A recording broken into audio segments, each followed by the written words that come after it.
أعوذ بالله من الشيطان الرجيم بسم الله الرحمن الرحيم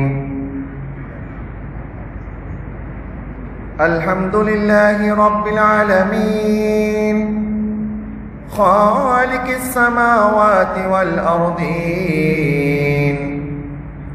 والصلاة والسلام على سيدنا عالم ما كان وما يكون وعلى آله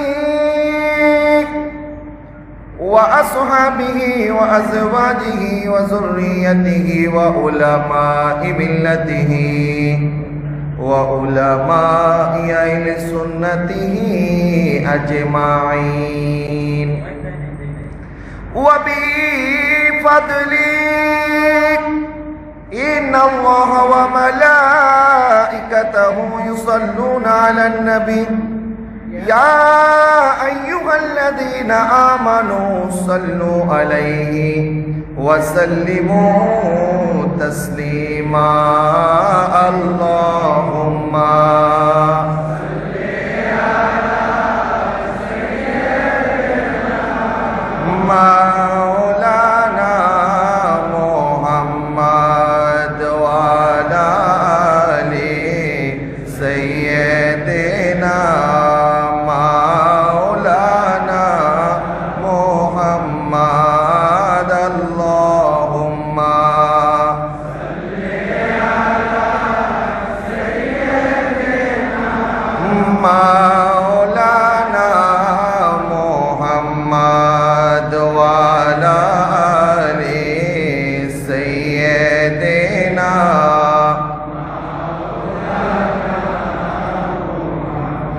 تو زندہ ہے واللہ تو زندہ ہے واللہ میرے چشم عالم سے چھپ جانے والے اللہم جڑے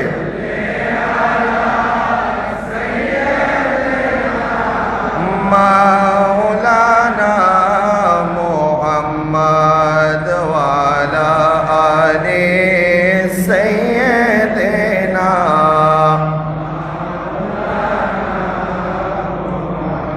আমরা সবাই গুনাহগার গো নবীজি আপনায় চিনলাম না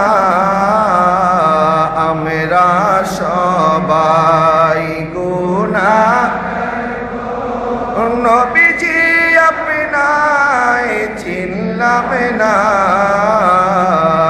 সেই কারণে রোজে হাশরে আপনি মোদের ভুলেন না আল্লাহুম্মা সাল্লি আলা সাইয়্যিদিনা মাওলানা মুহাম্মদ ওয়া আলা আলি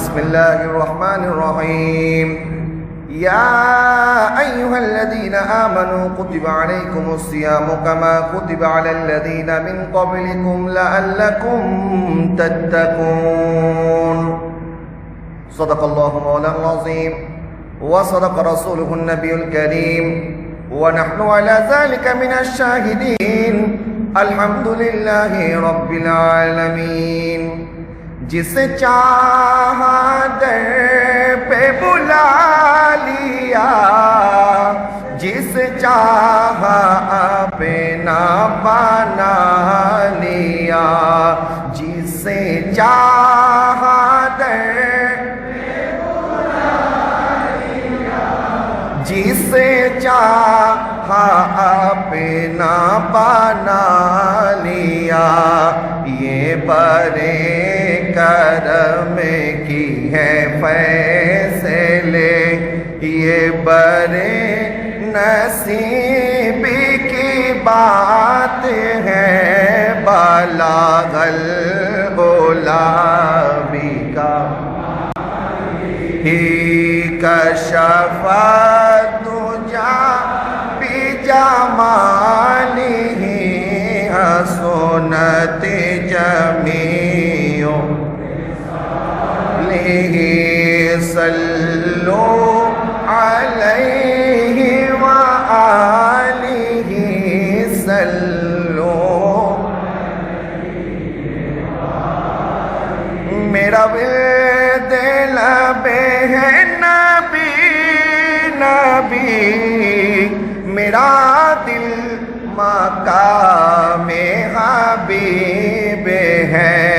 मैं मरीज़ इश्क़ रसूल हूँ, मैं मरीज़ इश्क़ रसूल हूँ। वो हबीबी मेरा तबीब है बलागल गुलाबी कशफा तुझा बिजमालिही हसनत जमीओ खिसालिही सल्लु अलैहि सल्लु अलैहि व आलिहि। अल्हम्दुलिल्लाहि रब्बिल आलमीन वस्सलातु वस्सलामु अला सय्यिदिल अशरफिल अंबिया'i वल मुरसलीन व अला आलिहि व अस्हाबिही अजमाइन। मुअज्जिज़ मुहतरम हज़रत मुसल्लियान किराम रहिमनी व रहिमकुमुल्लाह, अस्सलामु अलैकुम व रहमतुल्लाहि व बरकातुहू। মহান রব্বুল আলামিন আহকামুল হাকিমিন আলিশান দরবারে লক্ষ কোটি শুকরিয়া আদায় করছি যে আল্লাহ সুবহানাহু ওয়া তাআলা আমাদেরকে আজকের এই পবিত্র মাহে রমাদানের প্রথম জুমায় আল্লাহর ঘরে মসজিদে আসার বসার তৌফিক দিয়েছেন। রব্বুল আলামিনের দরবারে শুকরিয়া, তার মহব্বতের আওয়াজ একবার পড়ি আলহামদুলিল্লাহ। লক্ষ কোটি দুরূদ এবং সালাম আকায়ে নামেদার তাজদার মদিনা हुजूर सरवार कायनात इमामुल अंबिया इमामुल मुरसलीन नबी दो जहां रहमतुल लिल आलमीन मुहम्मद मुज्तबा अहमद मुस्तफा सल्लल्लाहु अलैहि वसल्लमेर नूरानी कदम मुबारके लक्ष कोटी दुरूद एवं सालातु सालामेर हादिया नजराना पेश करছি। प्यारे हाजरीन, सम्मानित मुसल्लियान किराम, আপনারা জানেন বর্তমান করোনা পরিস্থিতি ঊর্ধ্বগতিতে সরকার সারা দেশব্যাপী লকডাউন ঘোষণা করেছে। আমরা মসজিদে এসেছি জুমার নামাজ আদায় করার জন্য। আপনারা দয়া করে প্রত্যেকে যেভাবে শারীরিক দূরত্ব বজায় রেখে বসেছেন এইভাবেই বসে থাকবেন, এবং যারা মুসল্লি আসছেন নিচতলার কাতারগুলি ইতিমধ্যে সম্পূর্ণ হয়ে গেছে। আমি অনুরোধ করবো আপনার সামনের দিকে এগিয়ে আসবেন না। এখানে যে গ্যাপ আছে এখানে বসার জন্য নয়, বরং এটি সামাজিক দূরত্ব বজায় রাখার জন্য। সুতরাং এই গ্যাপে কেউ বসবেন না।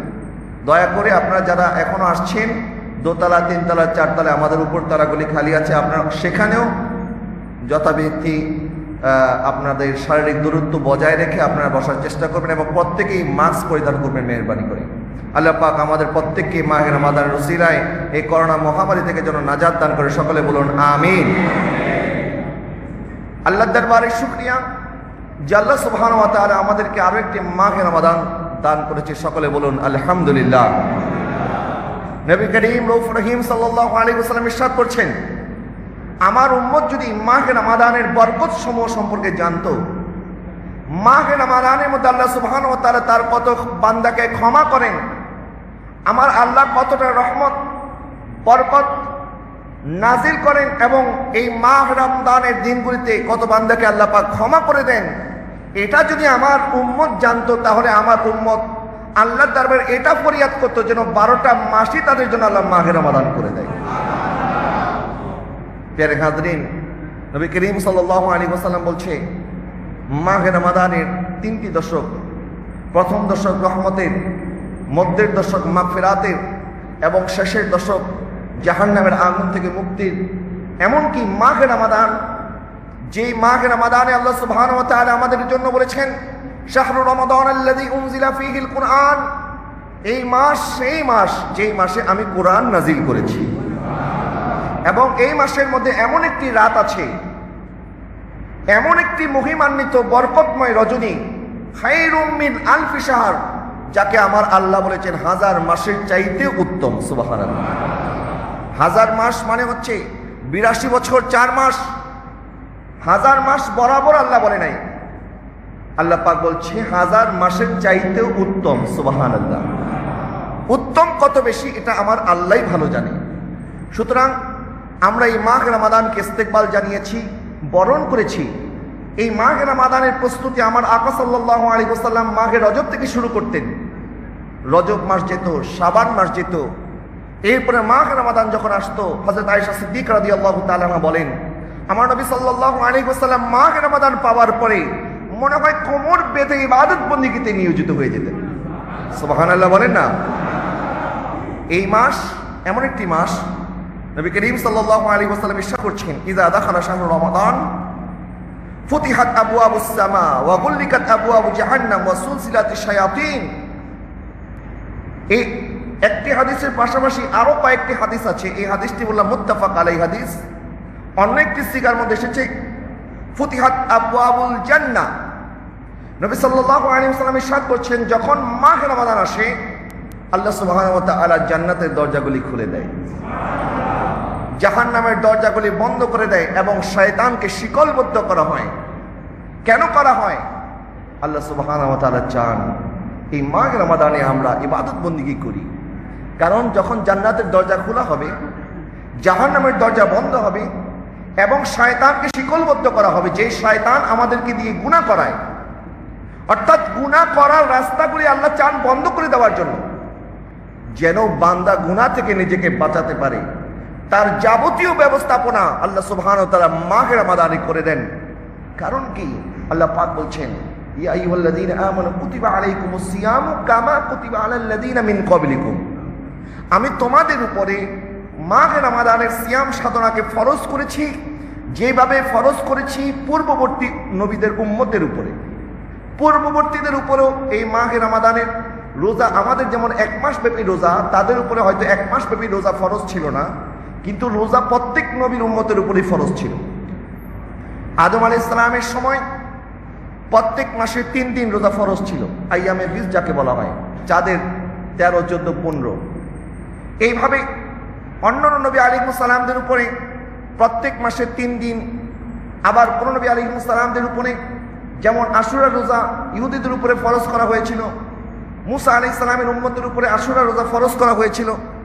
এইভাবে আল্লাহ সুবহানাহু ওয়া তাআলা অন্যান্য নবী আলাইহিস সালামদের উপরে, ওনাদের উম্মতের উপরে রমাদানুল মুবারকের আমাদের যেমন 1 মাস ব্যাপী রোজা ফরজ না থাকলেও তাদের উপরে বিভিন্নভাবে ফরজ করা হয়েছিল। কিন্তু আল্লাহ সুবহানাহু ওয়া তাআলা আমাদেরকে গোটা একটি মাস মাহে রমাদানে 1 মাস ব্যাপী সিয়াম সাধনা ফরজ করেছেন। কেন? লাআল্লাকুম তাত্তাকুন, যেন তোমরা পরহেজগারিতা অর্জন করতে পারো। সুবহানাল্লাহ। যেন আমরা পরহেজগারিতা, মুত্তাকি হতে পারি। এবং এই মাসের ফজিলত সম্পর্কে আমার আকা সাল্লাল্লাহু আলাইহি ওয়াসাল্লাম বলছে, মান সামা রমাদানা ঈমানান ওয়া ইহতিসাবান গুফিরা লাহু মা তাকাদ্দামা মিন যামবি। মুত্তাফাক আলাইহি হাদিস। নবী সাল্লাল্লাহু আলাইহি ওয়াসাল্লাম ইরশাদ করছেন, যে ব্যক্তি ঈমান এবং ইহতিসাবের সাথে মাহ রমাদানের সিয়াম সাধনা পালন করে, আল্লাহ সুবহানাহু ওয়া তাআলা ওই বান্দার অতীত জীবনের সকল গুনাহ আল্লাহ ক্ষমা করে দেয়। এবং শুধু তাই নয়, নবী করিম সাল্লাল্লাহু আলাইহি ওয়াসাল্লাম ইরশাদ করছেন, আস-সাওমু নিসফুস সাবর ওয়া লিকুল্লি শাইইন যাকাতুন ওয়া যাকাতুল জিসমি আস-সাওম। রোজা হচ্ছে সবরের অর্ধেক এবং প্রত্যেকটা জিনিসের এক একটা যাকাত আছে, পবিত্রতা অর্জন করার একটা উপায় আছে। যাকাত মানে পবিত্রতা হয়, পবিত্র করা। প্রত্যেকটা জিনিস পবিত্র করার একটা উপায় আছে। আর আমাদের দেহের পবিত্রতা, আমাদের শারীরিক পবিত্রতা অর্জন হবে যখন আমরা সিয়াম সাধনা পালন করব। এবং নবী সাল্লাল্লাহু আলাইহি ওয়াসাল্লাম বলছেন, আস-সাওমু জুন্নাহ। সিয়াম হচ্ছে ঢাল স্বরূপ। কিসের থেকে ঢাল? সিয়াম আমাদেরকে জাহান্নামের আগুন থেকে বাঁচায়। জাহান্নামের আগুন, জাহান্নামের তাপ থেকে সিয়াম সাধনা আমাদেরকে বাঁচায়।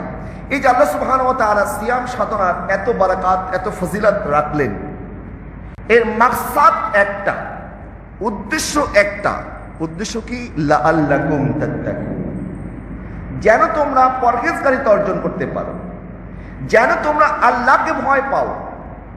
আমরা মাহে রমাদানে যারা সিয়াম সাধনা পালন করি, সকাল থেকে সন্ধ্যা, সুবহে সাদিক থেকে ইলা গুরুবে শামস পর্যন্ত আমরা পানাহার থেকে বিরত থাকি, আমরা আমাদের স্ত্রীদের কাছ থেকে বিরত থাকি, আমরা যাবতীয় খানা পিনা পান করা এই সমস্ত কাজ থেকে নিজেদেরকে বিরত রাখি। কেন? কারণ আমরা তাকওয়া অর্জন করতে চাই, আল্লাহকে ভয় করি। সিয়াম সাধনা আল্লাহ আমাদের উপরে ফরজ করেছেন, অথচ খানা পিনা পান করা এবং স্ত্রীদের সাথে আমাদের সম্পর্ক সব কিছু বৈধ, কোনোটা অবৈধ নয়। প্রত্যেকটা জিনিস বৈধ হবার পরেও নির্দিষ্ট সময় আমরা এই বৈধ কাজ থেকে নিজেকে বাঁচিয়ে রাখি, হেফাজত করি। খানা পিনা আমাদের জন্য বৈধ, হালাল খাবার, আমরা খাচ্ছি না। পান করা আমাদের জন্য হালাল, আমরা পান করছি না। আমাদের স্ত্রী আমাদের জন্য হালাল, কিন্তু আমরা তাদের সাথে যাচ্ছি না। সব কিছু বৈধ হওয়ার পরেও আমরা এখান থেকে নিজেকে পরহেজ করছি, বিরত রাখছি। আল্লাহ সুবহানাহু ওয়া তাআলা বলছেন লাআল্লাকুম তাত্তাকুন, আমি চাই তোমরা পরহেজগারিতা অর্জন করো। যেইভাবে মাহে রমাদানে তোমরা ফজর থেকে মাগরিব পর্যন্ত হালাল বস্তু থেকে যদি আমি আল্লাহর সন্তুষ্টি কামনায় বিরত থাকতে পারো, আর বাকি 11 মাস কেন তোমরা হারাম কাজ থেকে বিরত থাকতে পারবে না? যে বান্দা মাহে রমাদানের একটি মাস হালাল বস্তু থেকে নিজেকে বিরত রাখতে পারে, কার সন্তুষ্টির জন্য? বলেন, আমরা কার সন্তুষ্টির জন্য রোজা রাখি? আল্লাহর সন্তুষ্টির জন্য। যদি আমরা হালাল জিনিস থেকে নিজেকে বাঁচাতে পারি, তাহলে বাকি 11টি মাস আমরা কেন হারাম থেকে নিজেকে বাঁচাতে পারবো না? মাহে রমাদানে আমরা সিয়াম সাধনা পালন করার সময় আমরা ভুলেও কখনো পান করি না। আমাদের সামনে ইফতার থাকে, আমাদের সামনে শরবত থাকে, আমাদের সামনে সুস্বাদু খাবার আছে, তারপর আমরা খাই না।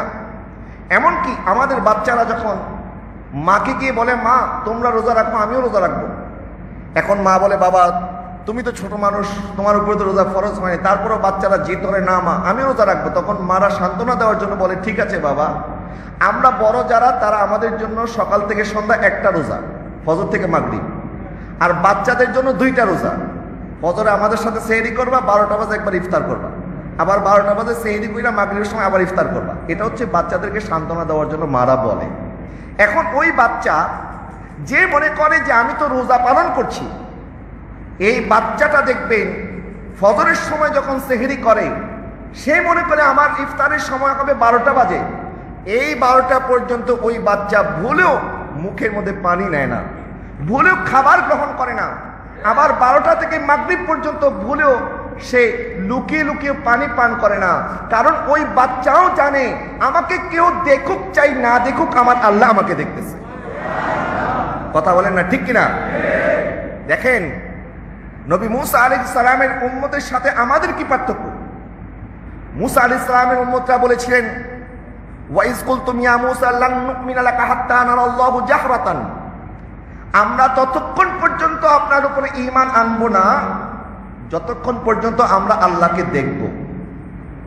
আমরা আল্লাহকে দেখার পরে ঈমান আনবো, এর আগে আপনার উপরে ঈমান আনবো না। মুসা কালিমুল্লাহর উম্মতটা বলেছিল, আমরা ঈমান আনবো না আল্লাহকে না দেখা পর্যন্ত। আর আমাদের উম্মতে মুহাম্মদের বাচ্চা বাচ্চা পর্যন্ত মাহে রমাদানের সিয়াম সাধনা পালন করার সময় মুখের মধ্যে পানি নেয় না। এমনকি আমরা উযু করার সময় সাবধানে উযু করি, যেন আমার গলার মধ্যে পানি প্রবেশ না করে। আমার গলায় পানি প্রবেশ করলে বাইরের মানুষ দেখুক আর না দেখুক, আমাদের ঈমান, আমাদের বিশ্বাস, আমার আল্লাহ আমাদেরকে দেখতেছে। কথা বলেন না, ঠিক কিনা? তাহলে মাহে রমাদানে সিয়াম সাধনা পালন করার সময় আমরা লুকিয়ে পানি খেলে যেমন আল্লাহ দেখে, আমাদের গলার ভিতরে পানি প্রবেশ করলে যেভাবে আমার আল্লাহ দেখে, ঠিক একইভাবে অন্য যত গুনাহ আছে, অন্য যত আল্লাহর হুকুম অমান্য করার মতো কাজ আছে, ওই কাজ যখন আমরা করি আমার আল্লাহ আমাদেরকে দেখে কি দেখে না? আল্লাহ সুবহানাহু ওয়া তাআলা এই বিশ্বাসটা আমাদের অন্তরের মধ্যে পাকাপোক্তভাবে দিয়ে দিতে চান। বান্দা তাকওয়া অর্জন করো, সিয়াম সাধনা পালন করছি, আবার অন্যান্য গুনাহও করছি। আমরা রোজাও রাখতেছি, নামাজও তরক করছি। আমরা রোজা রাখতেছি, আবার সিনেমা দেখতেছি। রোজা রাখতেছি, মিথ্যা কথা বলছি। মনে রাখবেন, তাহলে রোজার ফরজিয়ত তো আদায় হয়ে যাবে, কিন্তু যেই উদ্দেশ্যে আল্লাহ সুবহানাহু ওয়া তাআলা আমাদেরকে রোজা দান করেছেন, এই উদ্দেশ্য হাসিল হবে না, এবং আল্লাহ তাদেরকেও ক্ষমা করবে না। কারণ নবীজি ক্ষমার সাথে শর্ত জুড়িয়ে দিয়েছেন, মান সামা রমাদানা ঈমানান ওয়া ইহতিসাবা গুফিরা লাহু মা তাকাদ্দামা মিন যামবি। যে ঈমানের সাথে ইহতিসাবের সাথে, এই ঈমান এবং ইহতিসাব কি? তাকওয়া। যতক্ষণ আমরা পরিপূর্ণভাবে তাকওয়া অর্জন করতে না পারবো, এমনকি নবী সাল্লাল্লাহু আলাইহি ওয়াসাল্লাম বলেছেন, তোমরা যখন সিয়াম সাধনা পালন করবে, যদি তোমার সাথে কেউ তর্ক করতে আসে, তোমাকে কেউ গালি দেয়, খবরদার তার সাথে তুমি তর্ক করবে না, তাকে তুমি পাল্টা গালি দিবে না, বরং তুমি তাকে বলবে আনা সাইম, আমি রোজাদার। সুবহানাল্লাহ বলেন, আমি কি? রোজাদার। কিন্তু দুঃখজনক বিষয়, আমরা রোজাও পালন করি, আবার মানুষের সাথে ঝগড়া করি, বিবাদ করি, মানুষকে গালাগালি করি, অশ্লীল কথাবার্তা বলি।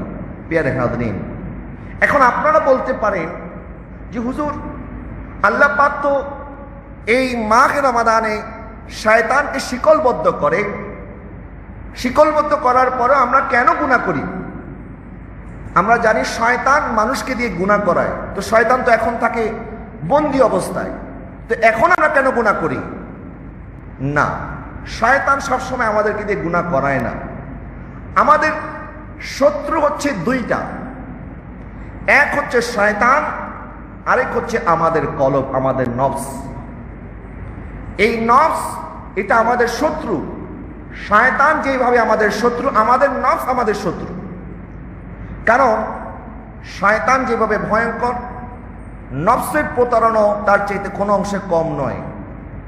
কারণ শয়তান তো শয়তান হয়েছে তার নফসের তাড়নায়, নয়তো শয়তানকে শয়তান কে বানিয়েছে? শয়তানের আগে তো কোনো শয়তান ছিল না, তো এই শয়তান শয়তানি কেমনে করলো? কারণ শয়তানের নফস শয়তানকে শয়তান বানিয়েছে। আমাদের প্রত্যেকের সাথে আমাদের নফস আছে। আমাদের দুইটা শত্রু, একটা শত্রুকে আল্লাহ শিকলবদ্ধ করেছে, আরেকটা শত্রু আমাদের সাথে আছে। প্রিয় হাজরিন, এই জন্য এই নফসকে কাবু করার জন্য কিছু পদ্ধতি আছে। আমরা কি করে নফসকে কাবু করতে পারব? শয়তানকে শয়তান বানিয়েছে তার নফস। যেমন শয়তান বলেছিল আল্লাহকে, আল্লাহ আমি কেন সেজদা করব? আনা খায়রুম মিনহু, আমি তো আদম থেকে উত্তম। খালাকতানি মিন নার ওয়া খালাকতাহু মিন তিন। আল্লাহ আপনি আমাকে সৃষ্টি করেছেন আগুন থেকে, আর আদমকে সৃষ্টি করেছেন মাটি থেকে, তা আমি তো আদম থেকে উত্তম, আমি সেরা। এই যে আমি, আনানিয়াত, নিজেকে নিজে আমিত্ব প্রকাশ করা, এটা আল্লাহর পছন্দ নয়। আল্লাহ চাইলে শয়তানের এই যুক্তির জবাব দিতে পারতেন, কারণ সৃষ্টি করেছেন আল্লাহ, হুকুম করেছেন আল্লাহ। আল্লাহ চাইলে জবাব দিতে পারতেন, তার যুক্তিকে খণ্ডন করতে পারতেন। আল্লাহ খণ্ডন করে নাই, বরং বলেছে তুমি আমার জান্নাত থেকে বের হয়ে যাও, এবং কিয়ামত পর্যন্ত তুমি অভিশপ্ত, তোমার ঠিকানা জাহান্নাম, চিরস্থায়ী জাহান্নাম। শয়তান বলেছিল আল্লাহ আপনি আমাকে বিতাড়িত করলেন, আপনি আমাকে পথভ্রষ্ট, আমাকে জাহান্নামী বানিয়ে দিলেন, ঠিক আছে, আমিও আপনার বান্দার বিরুদ্ধে এমনভাবে লেগে থাকবো, আমি যেইভাবে জাহান্নামে যাব, আমার সাথে সাথে আপনার সব বান্দাকে জাহান্নামে নিয়ে যাব। আল্লাহ জিজ্ঞাসা করলেন তুমি আমার বান্দাকে কিভাবে প্রতারিত করবে? বলে আল্লাহ ডান দিক থেকে করব, বাম দিক থেকে করব, সামনে থেকে করব, পিছন থেকে করব, চতুর্দিক থেকে আমি আপনার বান্দাকে প্রতারণার জালে আবদ্ধ করব, আমার গুনার জালে আমি তাকে আটকে রাখবো। আমার আল্লাহ বলে ঠিক আছে যাও, চারটা দিক আমি তোমাকে দিয়ে দিলাম, দুইটা দিক আমি আমার জন্য রেখে দিলাম। আমার বান্দা যখন ডান দিক থেকে, বাম দিক থেকে, সামনে থেকে, পিছন থেকে তোমার দ্বারা প্রতারিত হয়ে গুনাহ করবে, আর বান্দা যখন জমিনে মাথাটা রাখবে, আসমানের দিকে হাত তুলে দেবে, আমার বান্দা যদি আসমান পরিমাণ সমান গুনাহ করে থাকে, আমার বান্দা ক্ষমা চাইতে দেরি করবে, আমি ক্ষমা করতে দেরি করব না।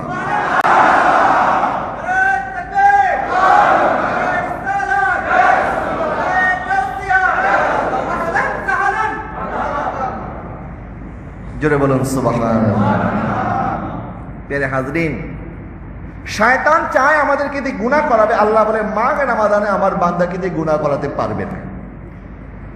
তো মাহে রমাদানে গুনাহ করাতে না পারলেও শয়তানকে যেই নফস তাকে দিয়ে শয়তানি করিয়েছে, এই নফস আমাদের সাথে আছে। যেমন শয়তান বলেছিল কি, আমি সেরা। এক বুজুর্গ ছিল, উনি জীবনে কোনোদিন আমি শব্দটা মুখে আনে নাই, কারণ আমি শব্দটা এটা বড়ই ভয়ঙ্কর। দেখবেন মানুষ কিছু হইলে বলে আমি করছি, এটা আমার।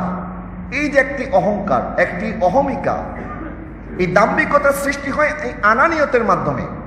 তো এই বুজুর্গ বলেছিলেন যে আমি কোনোদিন আমি শব্দটা উচ্চারণ করব না, এবং উনি জীবনে কোনোদিন আমি শব্দটা উচ্চারণ করে নাই। তো একজন মানুষ যখন জানলো যে ওই হুজুর তো কোনোদিন আমি শব্দটা বলে না, আর মুসল্লি একজন চিন্তা করতে, আচ্ছা ঠিক আছে, আমি হুজুরে এমন প্রশ্ন করবো হুজুরের মুখ দিয়ে আমি শব্দটা বের করাবো। এখন যারা আল্লাহওয়ালা হয়, বুজুর্গ হয়, তারা তো মুসল্লিদের এই সমস্ত টুকটাক দুষ্টামি এগুলি বুঝতে পারে। এখন প্রশ্ন করলো, হুজুর শয়তান কি বলার কারণে আল্লাহ তাকে শয়তান বানিয়েছে? এখন জবাব তো হবে কি, এটা বুঝতেই পারছে। এখন হুজুরও বুঝতে পেরেছে যে এই লোক কেন আমাকে এই প্রশ্নটা করেছে। তখন হুজুর বলল, ঠিক আছে, এখন তো এশার নামাজের সময় হয়ে গেছে, আসেন আমরা নামাজ পড়ি, নামাজের পরে এটার জবাব শুনব। তো নামাজ যখন শেষ হয়েছে, হুজুর জিজ্ঞাসা করলেন, নামাজের আগে আমাকে একজন প্রশ্ন করেছিল, এই প্রশ্নকর্তাকে? তখন উনি দাঁড়িয়ে বললেন, হুজুর আমি। তখন হুজুর বললেন, শয়তান এই কথাই বলেছিল, শয়তান এই কথাই বলেছিল।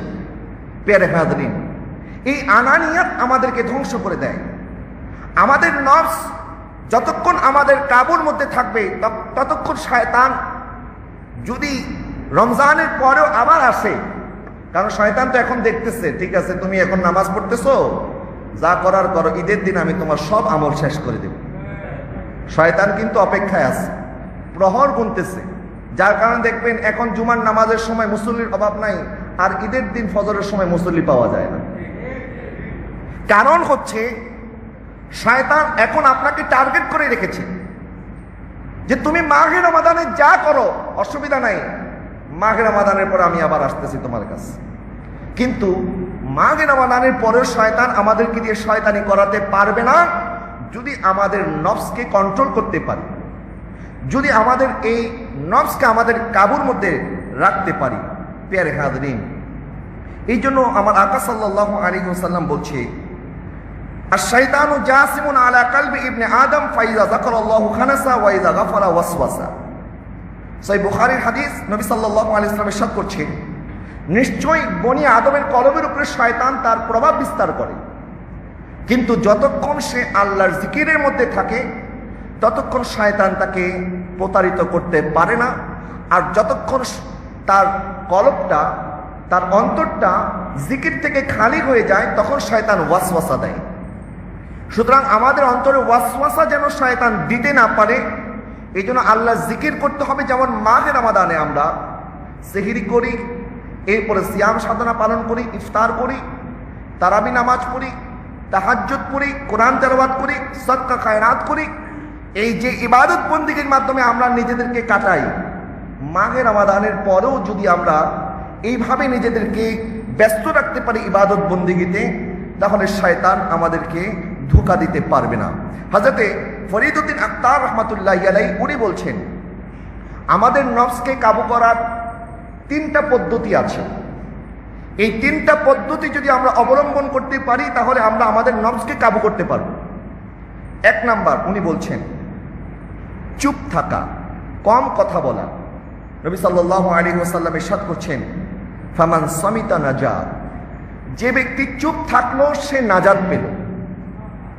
আমরা অনেক সময় দেখি মানুষ যখন বেশি কথা বলে, যারা বেশি কথা বলে তার মুখ দিয়ে ফায়সা কথা বেশি বের হয়, ভুল বেশি হয়। হয়তোবা এই কথাটা বলার ইচ্ছা ছিল না, কিন্তু বলে ফেলেছে, কারণ তার অভ্যাসই বেশি কথা বলা।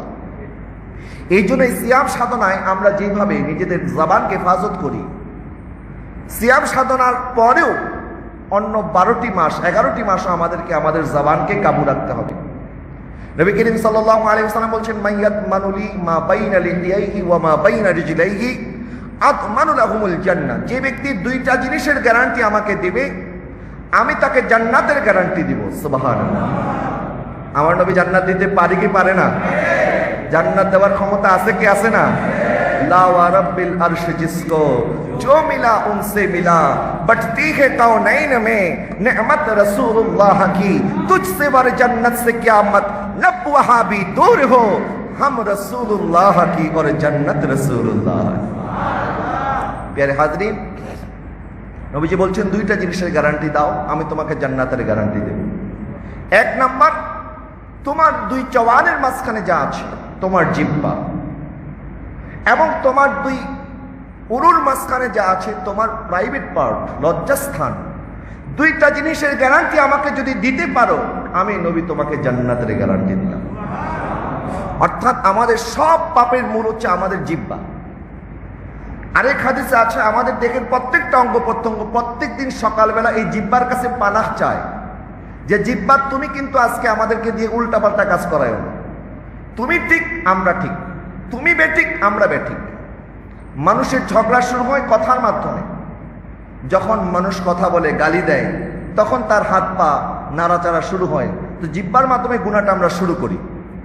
তো হযরত ফরিদউদ্দীন আত্তার রাহমাতুল্লাহি আলাইহি বলছে, আমরা তখন আমাদের নফসকে কাবু করতে পারবো যতক্ষণ আমরা চুপ থাকবো। এবং আল্লাহ সুবহানাহু ওয়া তাআলা পবিত্র কোরআন কারীমে সূরা আল মুমিনুনের মধ্যে বলছেন, কদ আফলাহাল মুমিনুন আল্লাযীনা হুম ফী সালাতিহিম খাশিউন ওয়াল্লাযীনা হুম আনিল লাগওয়ি মুকরিদুন। যারা অনর্থক কথা থেকে নিজেকে বাঁচাতে পারে। আমরা অনেক সময় বেশি কথা বলতে গিয়ে এমন কথা বলে ফেলি, তখন মনে হয় হায় হায় কি করলাম, কি বললাম, আফসোস করি। মনে রাখবেন, কামান থেকে গোলা ছোড়ার পরে, বন্দুক থেকে যখন নল থেকে গুলি একবার বের হয়ে যায়, ওই গুলি যেমন বন্দুকে ফিরে আসে না, আমাদের মুখের কথা যখন একবার বের হয়ে যায়, ওই কথাও কিন্তু আর ফিরে আসে। এই জন্য একটি কথা আছে, ভাবিয়া করিও কাজ, করিয়া ভাবিয়া। তো আমরা অনেক সময় বেশি কথা বলতে গিয়ে ফায়সা কথা বলে ফেলি। এই জন্য কথা যত কম বলা যায়। নবীজি বলছেন, মান সামিতা নাজা, যে চুপ থাকলো সে নাজাত পেল। এই চুপ থাকা আমাদের নফসের বিরুদ্ধে একটি জিহাদ। নফসকে কাবু করার একটা মহা ওষুধ হচ্ছে চুপ থাকা। 2 নাম্বার আল জু, সিয়াম সাধনা পালন করা, ক্ষুধার্ত থাকা। আমরা এই যে ক্ষুধার্ত আছি, নবী সাল্লাল্লাহু আলাইহি ওয়াসাল্লাম বলছেন, বিশেষ করে যারা যুবক আছেন, যুবকদের উদ্দেশ্যে আমার নবী বলছেন, ইয়া মাশারাশ শাবাব মান ইসতাতা মিনকুমুল বাআতা ফালইয়াতাযাওয়াজা। ইয়া মাশারাশ শাবাব মান ইসতাতা মিনকুমুল বাআতা ফালইয়াতাযাওয়াজা ওয়া মান লাম ইসতাতি ফাআলাইহি বিস-সাওম ফাইন্নাহু লাহু উইজা। আমার আকা সাল্লাল্লাহু আলাইহি ওয়াসাল্লাম ইরশাদ করছেন, হে যুবকরা, তোমাদের মধ্যে যাদের সামর্থ্য আছে বিয়ে করার, তোমরা বিয়ে করো।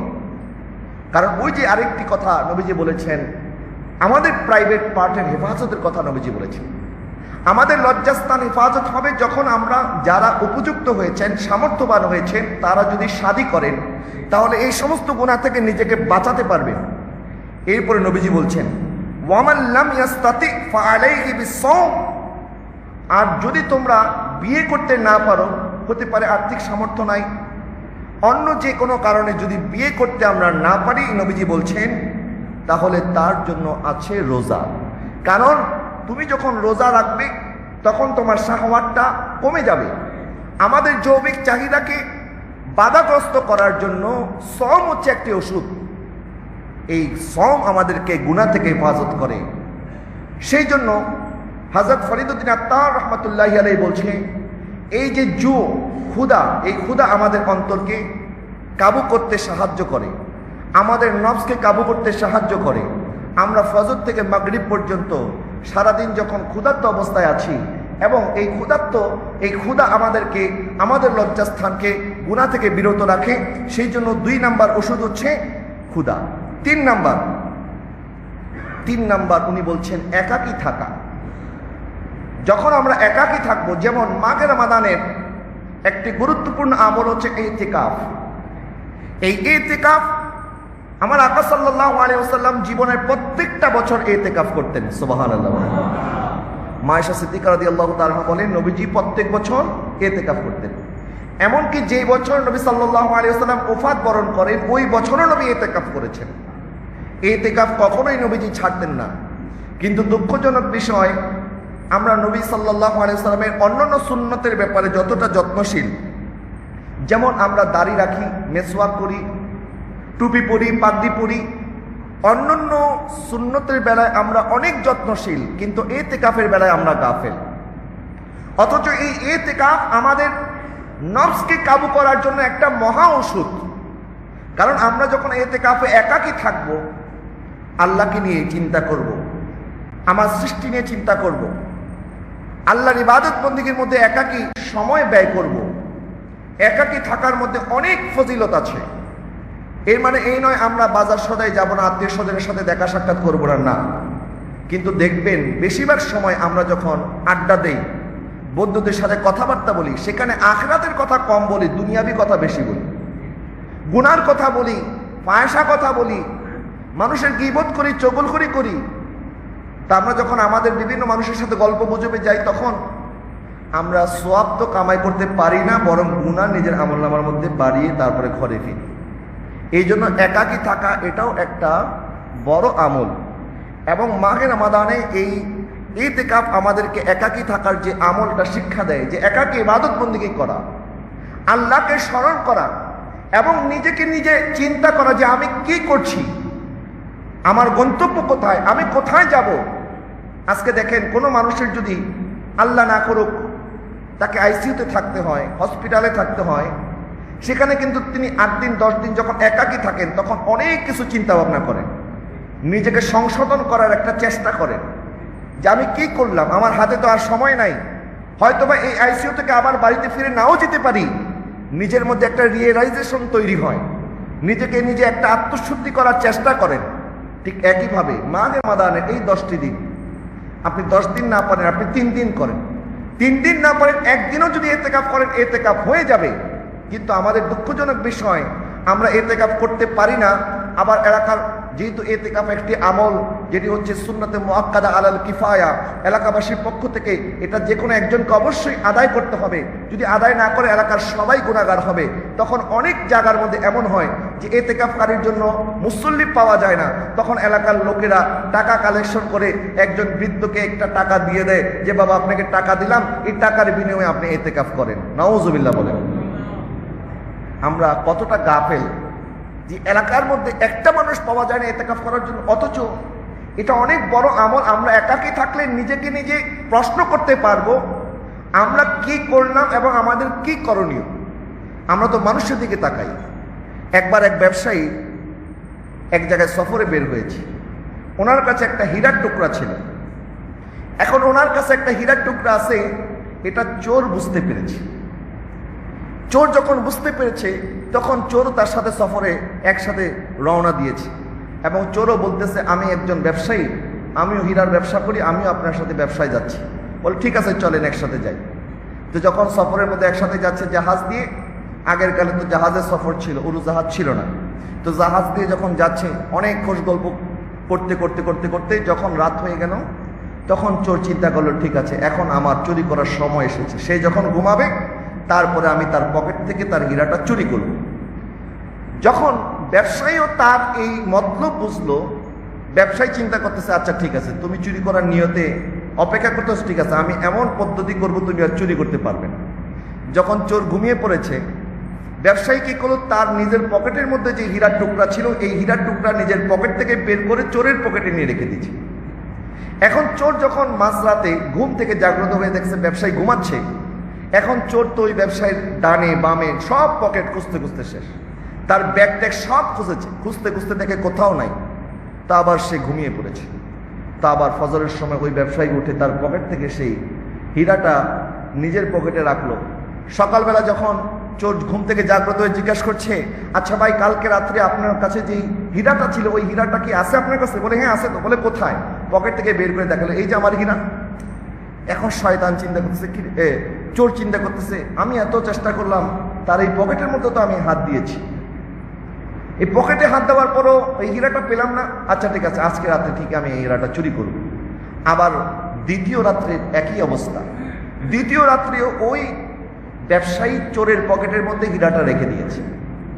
আবার তৃতীয় রাতেও যখন একই নিয়ত নিয়ে চোর ঘুমাতে গিয়েছে, তৃতীয় রাত্রে ওই ব্যবসায়ী তার পকেট থেকে হীরাটা নিয়ে চোরের পকেটে রেখে দিয়েছে। তৃতীয় রাত্রেও চোর যখন খুঁজতে খুঁজতে কোথাও পায় না, ক্লান্ত হয়ে ঘুমিয়ে পড়েছে।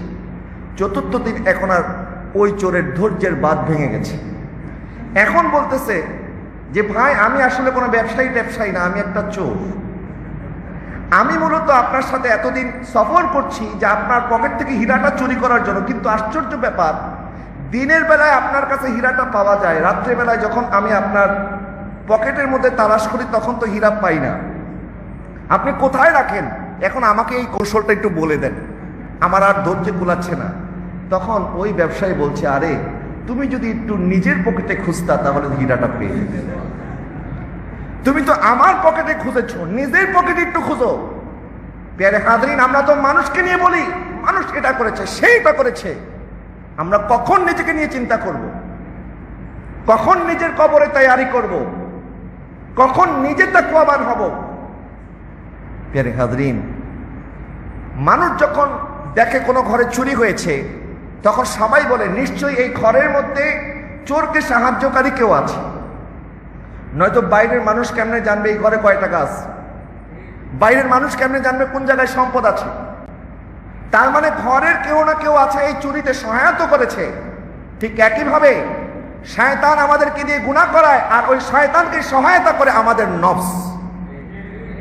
এই শয়তানকে কাবু করতে হলে আমাদের নফসকে আগে কাবু করতে হবে।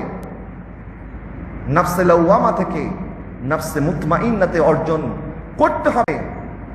আমরা যদি নফসে মুতমাইন্না অর্জন করতে পারি, আল্লাহ পাক বলবেন, ইয়া আইয়াতুহান নাফসুল মুতমাইন্না ইরজিই ইলা রাব্বিকি রাদিয়াতাম মারদিয়া ফাদখুলি ফি ইবাদি ওয়াদখুলি জান্নাতি।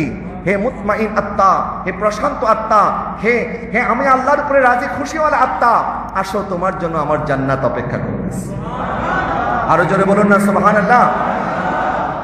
আমরা তাকওয়াবান যদি হতে পারি, তাকওয়াবান হতে পারলে আল্লাহ সুবহানাহু ওয়া তাআলার পক্ষ থেকে কি পুরস্কার আছে?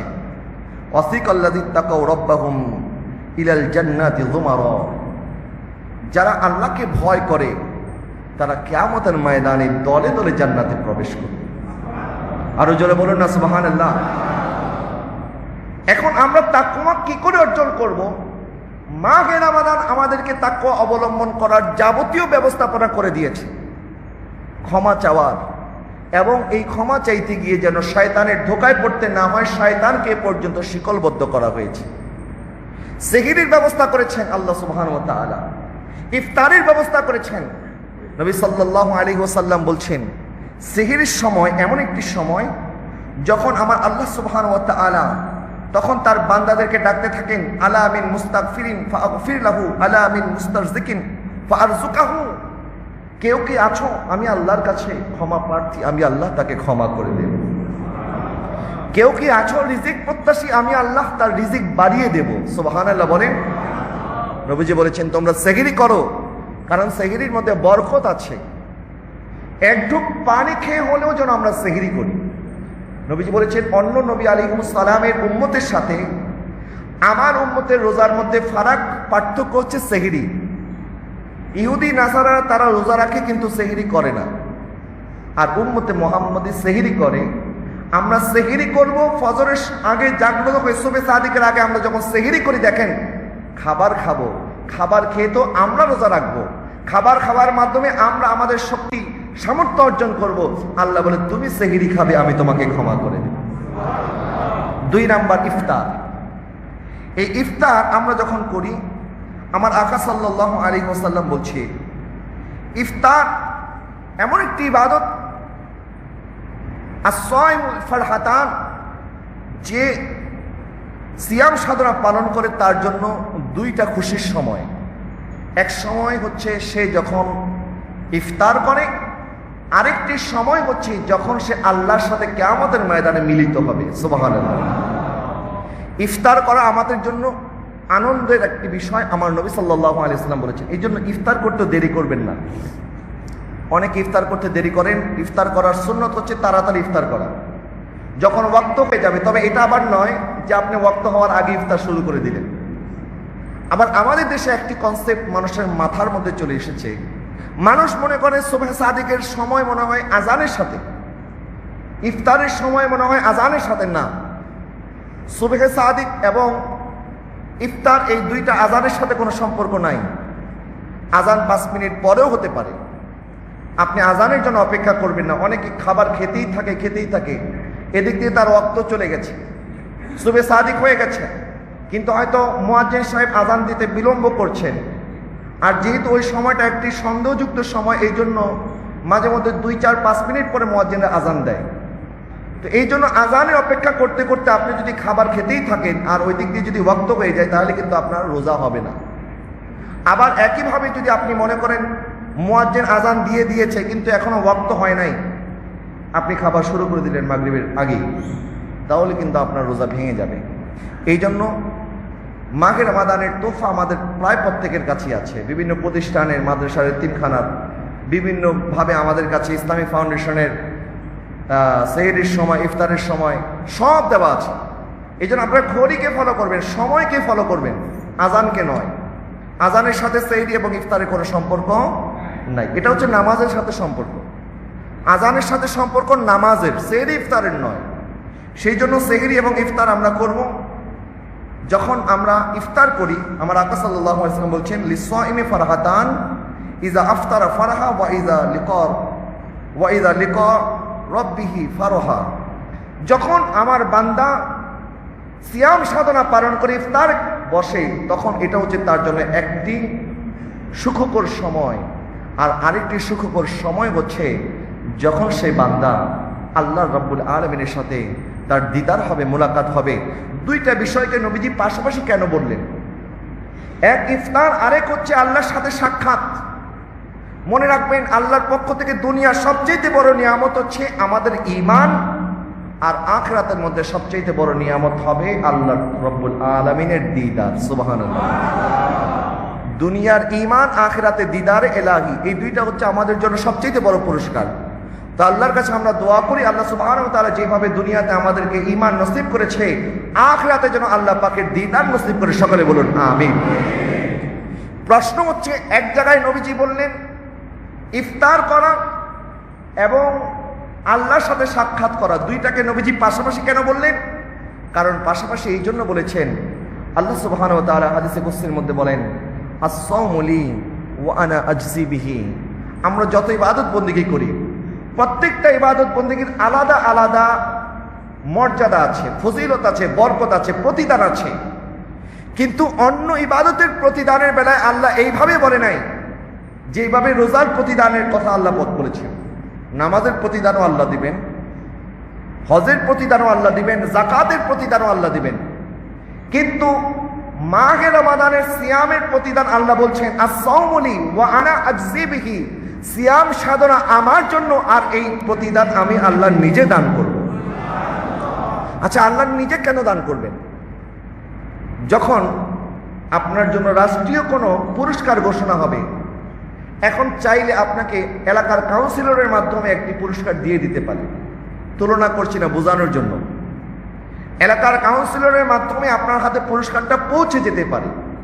কিন্তু প্রাইম মিনিস্টার অথবা প্রেসিডেন্ট যদি বলে যে আমার দেশের ওই নাগরিকের পুরস্কারটা আমি নিজেই দিব, তখন আপনি মনে করবেন যে ওই পুরস্কারটা তো পরে প্রাইম মিনিস্টারের সাথে বা প্রেসিডেন্টের সাথে সাক্ষাৎ করব, এটাই তো আমার জন্য বড় পুরস্কার।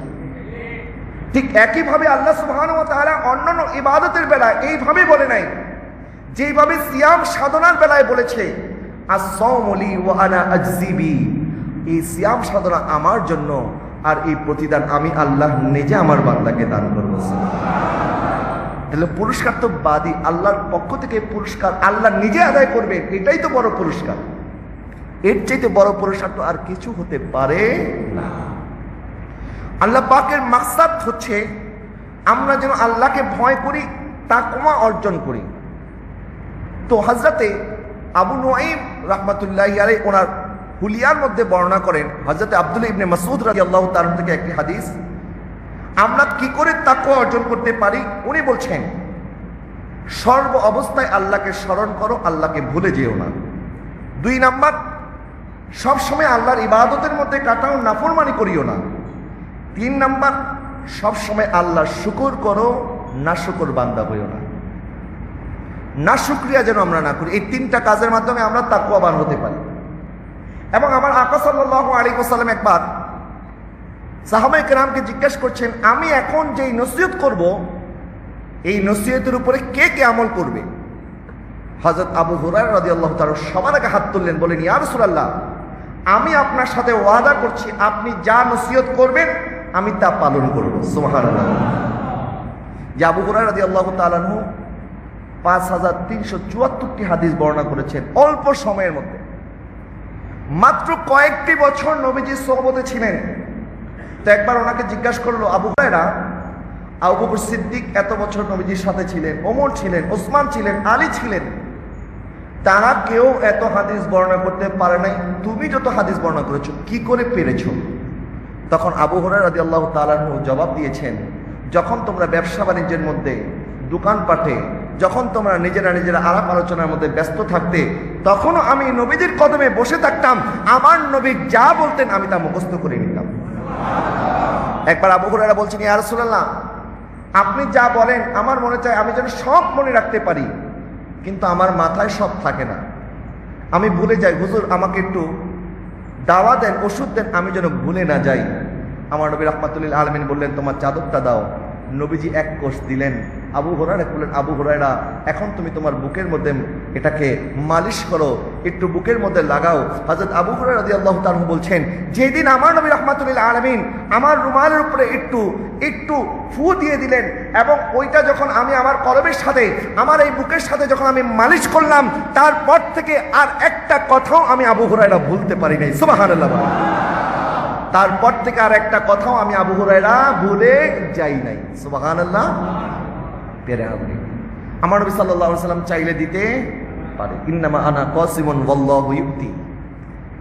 আবু হুরায়রা রাদিয়াল্লাহু তাআলা বলেন, হুজুর, আমি আপনার এই নসিহত পালন করব। নবীজি 5টি নসিহত করলেন।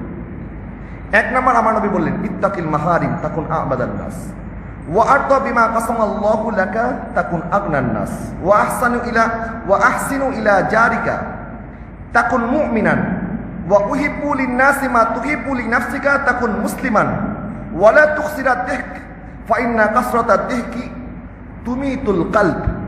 নবী সাল্লাল্লাহু আলাইহি ওয়াসাল্লাম বলছেন, 1 নাম্বার নসিহত, এটাও আপনারা শোনেন, আমরা কি করে তাকওয়াবান হতে পারি। নবীজি প্রথমেই বলেছেন, যখন তুমি গুনাহ থেকে নিজেকে বাঁচাতে পারবে, তখন তুমি আল্লাহওয়ালা হয়ে যেতে পারবে।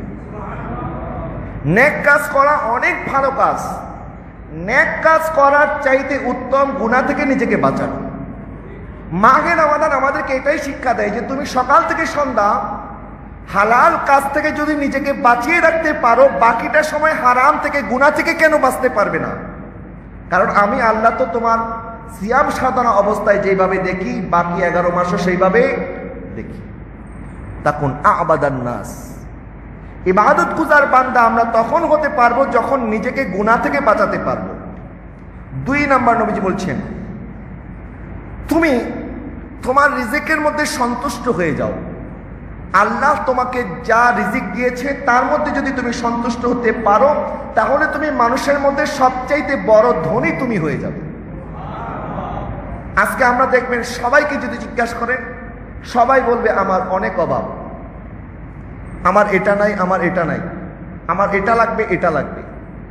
মানুষের অন্তরে চাহিদা যত বাড়ে, ততক্ষণ পর্যন্ত তার গরিবই শেষ হয় না। আর যার কাছে 10 টাকা আছে, সে যদি মনে করে না আমার আল্লাহ আমাকে 10 টাকা দিয়েছে, আমি 10 টাকার মধ্যে সন্তুষ্ট, সে দেখবেন ওই কোটিপতির চাইতে সে আরামে ঘুমাতে পারে। কোটিপতি এত আরামে ঘুমাতে পারে না।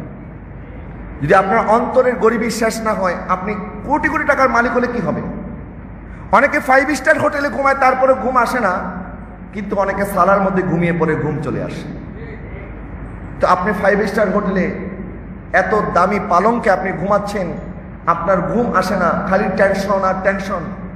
ব্যাংকের লোন কেমনে দেব, সন্তানকে কেমনে ভালো ইংলিশ মিডিয়াম স্কুলে পড়াবো, কেমনে আমি আরেকটা কারখানার কাজ শুরু করব, কেমনে আমি আরেকটা বাড়ি বানাবো।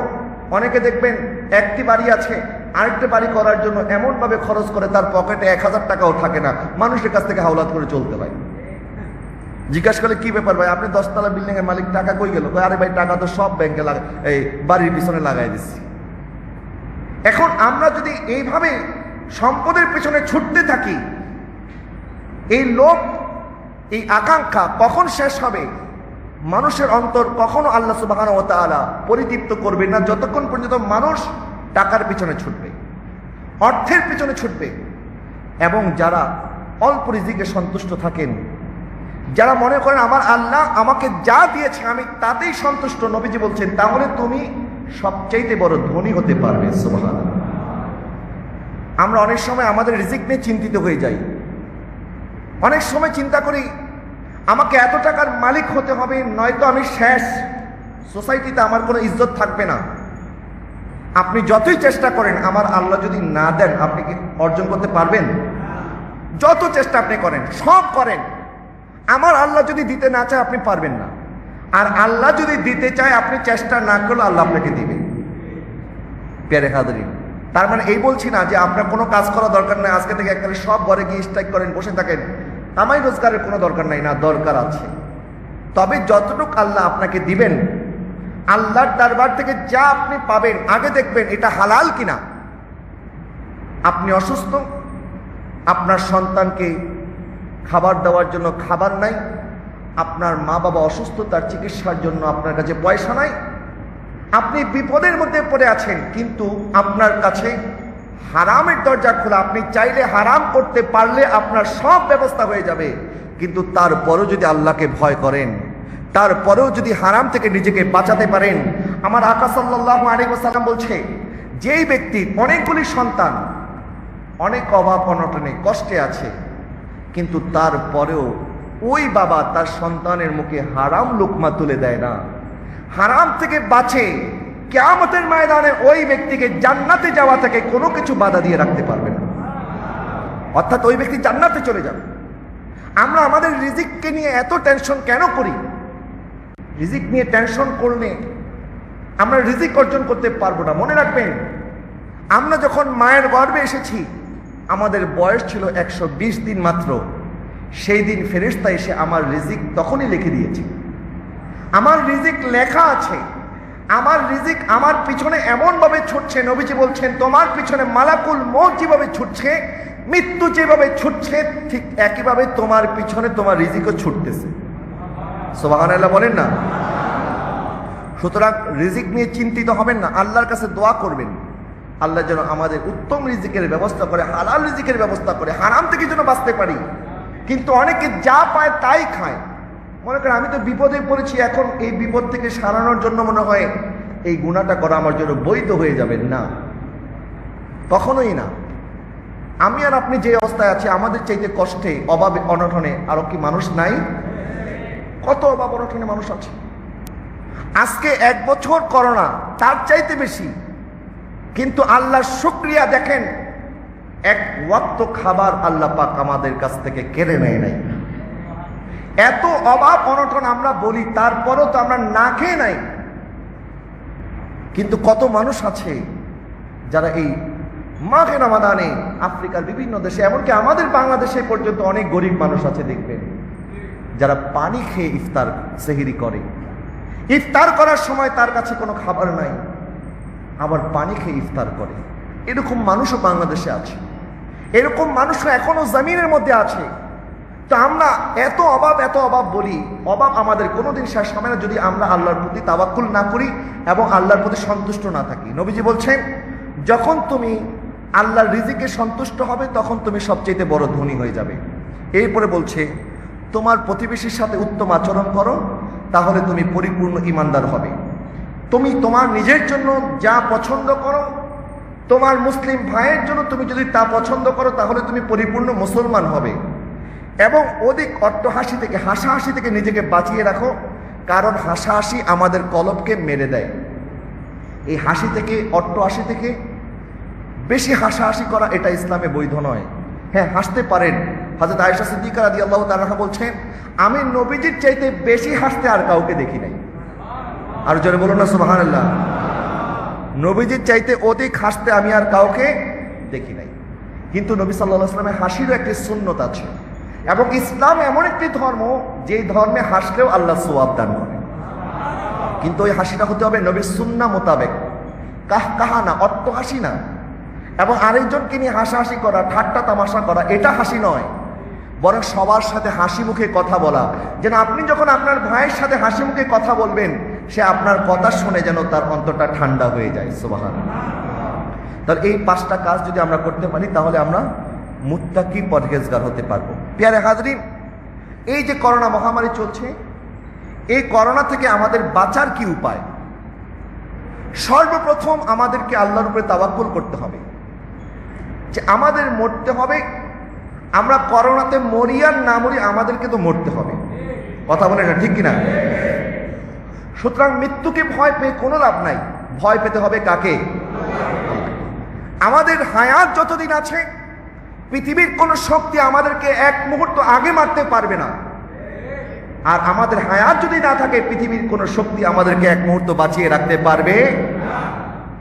তারপর আমাদেরকে চেষ্টা করতে হবে। আপনি যদি নদীর মধ্যে ঝাঁপ দিয়ে বলেন আমার আল্লাহ আমাকে বাঁচাবে, আগুনের মধ্যে ঝাঁপ দিয়ে যদি বলেন আমার আল্লাহ আমাকে রক্ষা করবেন না, আমাদেরকে চেষ্টাও করতে হবে। সেই জন্য এই করোনা মহামারীতে প্রত্যেকেই স্বাস্থ্যবিধি মেনে চলবেন। কারণ এই মুহূর্তে মানুষের সংস্পর্শে আসা এটি করোনা বিস্তারের একটি বড় কারণ। সুতরাং মানুষের সংস্পর্শ থেকে যতটা আমরা বেঁচে থাকতে পারি, মাস্ক ব্যবহার করবেন। এবং হাঁচি যাদের আছে, কাশি যাদের আছে, জ্বর যাদের আছে, মেহেরবানি করে আপনারা ঘরেই নামাজ আদায় করবেন। কষ্ট করে মসজিদে যদি আসেন, আপনার মাধ্যমে যদি আরেকজন ক্ষতিগ্রস্ত হয়, ইসলাম নিজের ক্ষতিও এটাকেও বৈধতা দেয় না। আরেকজনকে ক্ষতিগ্রস্ত করবেন, এটাও ইসলামে জায়েজ নাই।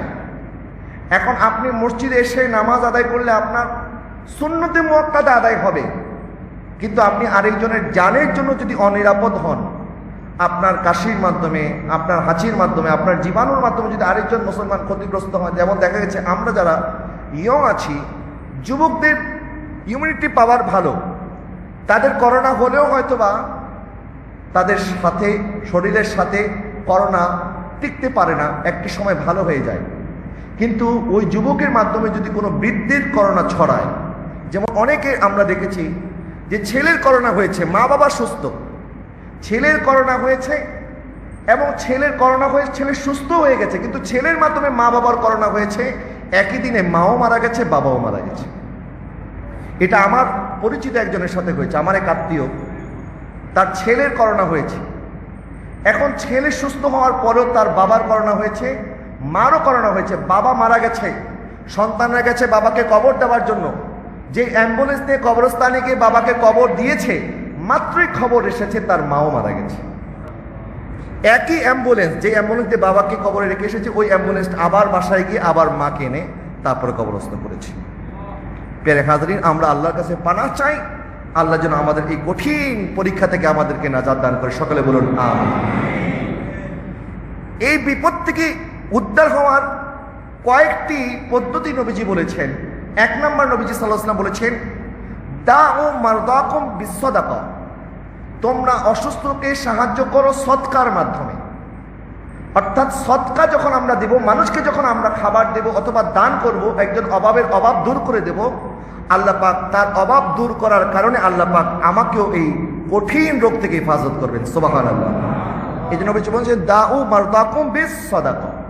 এবং নবীজির আরেকটি হাদিস আছে, সদকা আমাদের হায়াতের মধ্যে বরকত দান করে, যে বেশি সদকা করে তার হায়াত বেশি হয়।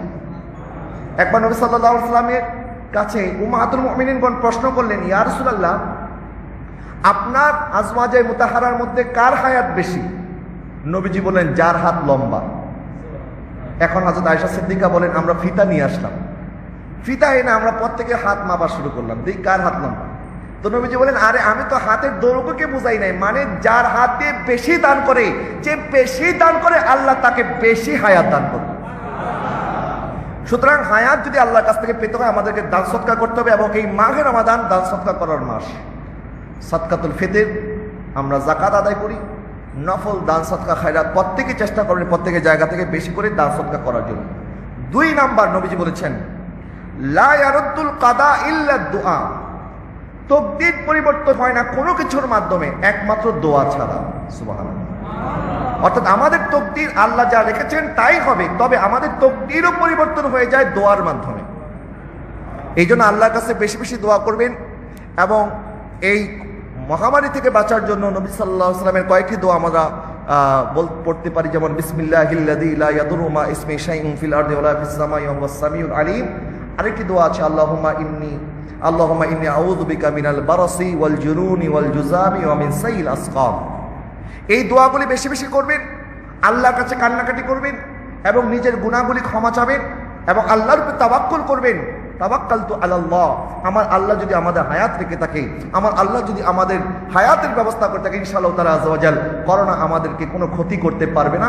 তবে আমার কারণে, আপনার কারণে, কারো কারণে যেন আরেকজন ক্ষতিগ্রস্ত না হয়, এই জন্য যারা অসুস্থ মেহেরবানি করে আপনারা মসজিদে আসবেন না, ঘরে বাড়িতে ইবাদত বন্দেগী করবেন। নবী সাল্লাল্লাহু আলাইহি ওয়াসাল্লাম বলছেন, যখন কোনো বান্দা অসুস্থ থাকে এবং সে তার ঘরের মধ্যে যদি ইবাদত বন্দেগী করে, তাহলে ওই বান্দা সুস্থ অবস্থায় ইবাদত করলে আল্লাহ পাক তাকে যতটা সওয়াব দিতেন, অসুস্থ অবস্থায় ইবাদত করতে না পারলেও আল্লাহ তাকে অনুরূপ সওয়াব দান করেন। সুতরাং এটা মনে করার কোনো কারণ নাই যে আমি অসুস্থ হয়ে গেছি, ঘরে ইবাদত করতে পারছি না, মসজিদে গিয়ে ইবাদত করতে হবে না, এটা শর্ত নয়। আপনি ঘরে ইবাদত করলেও আল্লাহ পাক আপনাকে পরিপূর্ণ সওয়াব দান করবে। প্যারে হাজির, আরও কয়েকটি বিষয় রয়ে গেছে, আমার ভাইরা কয়েকটা বিষয় আমাকে বলেছেন। 1 নম্বর বিষয় হচ্ছে আপনাদের খেদমতে একটি বই আমি পেশ করছি, মাজার জিয়ারত, একটি গবেষণাধর্মী প্রামাণ্য গ্রন্থ, কবর জিয়ারতের হুকুম আহকাম, মাজার জিয়ারতের হুকুম আহকাম সম্পর্কে বিস্তারিত এখানে আমাদের হযরতুল আল্লামা মুফতি মাওলানা মাহমুদুল হাসান আল কাদরি মদ্দাজিলহুল আলী, ঐতিহ্যবাহী কাদরিয়া তৈয়বিয়া কামিল মাদ্রাসার সম্মানিত প্রধান ফকিহ, ওনার লিখিত কিতাব 100 টাকা হাদিয়া দিয়ে আপনারা এই কিতাবটা সংগ্রহ করবেন। 2 নাম্বার, আমাদের মাহে রমাদান যাকাত আদায়, আমরা যারা আমাদের উপর যাকাত ফরজ হয়েছে, আপনারা যাকাত আদায় করার চেষ্টা করবেন। যেই জায়গায় আমাদের বিভিন্ন তোফা গত শুক্রবারে এবং তার আগে আপনাদের কাছে বিভিন্ন মাদ্রাসার তোফা আপনাদের কাছে গেছে, বিশেষ করে ত্রিমোহনী হুজুর কিবলা আলমের প্রতিষ্ঠিত কাদরিয়া তৈয়বিয়া তাহিরা মাদ্রাসা আছে, কাদরিয়া তৈয়বিয়া আলিয়া কামিল মাদ্রাসা আছে মোহাম্মদপুরে, এরকম আমাদের হুজুর কিবলা আলমের যত মাদ্রাসা আছে, আমাদের পাশেই রেলওয়ে হাফিজিয়া মাদ্রাসা আছে, এরকম যত সুন্নি প্রতিষ্ঠান আছে, সব সুন্নি প্রতিষ্ঠানের এতিমখানার মধ্যে আপনাদের দান সদকা জারি রাখবেন। আমিন। আল্লাহ কবুল করুক। আখির দাওয়ানা আলহামদুলিল্লাহি রাব্বিল আলামিন।